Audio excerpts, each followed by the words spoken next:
Si vous cultivez simplement un état d'esprit d'honneur et de gratitude, vous ne serez pas pauvre. Votre vie sera améliorée et enrichie d'une manière qui vous surprendra. Écoutez, si vous êtes dans n'importe quel type de relation et que vous sentez que vous n'avez pas assez de valeur à apporter, laissez-moi vous dire ce que vous pouvez apporter. Apporter de la gratitude et de l'honneur. Cela devient une contribution suffisante dans cette relation.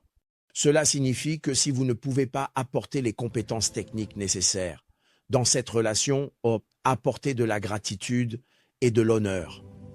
Cela veut dire que si vous êtes dans une relation, que ce soit avec un conjoint ou dans une relation professionnelle, qui semble déséquilibrée, où une seule personne fait tout le travail, cela restera injuste tant que vous n'aurez pas rééquilibré la situation en y introduisant de la gratitude. Je n'ai peut-être pas les compétences techniques pour lesquelles vous m'avez fait entrer dans cette entreprise pétrolière et gazière. Je sais que je n'apporte pas grand-chose en termes de capacité intellectuelle, mais je voulais simplement vous dire que je suis reconnaissant. Merci beaucoup d'être attentif à ma famille. Merci infiniment de m'avoir même fait actionnaire dans cette entreprise. Je n'en tiens pas cela pour acquis.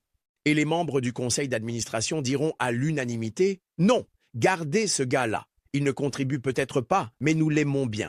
Parce que vous apportez un soutien psychologique, c'est là votre valeur. » Et je vous ai expliqué comment exprimer la gratitude.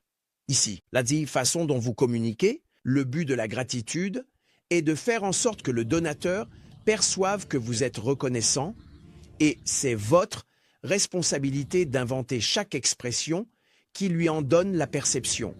Tant que le donateur ne perçoit pas que vous êtes reconnaissant, vous n'avez pas encore exprimé votre gratitude. Donc, par exemple, si dans votre monde la seule façon de dire merci est un mot, merci, vous allez rester pauvre.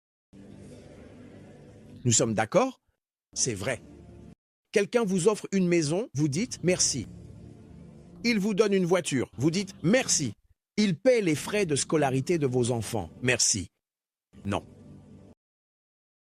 Et pour ceux qui savent insister, ils enverront 5 messages en 10 minutes.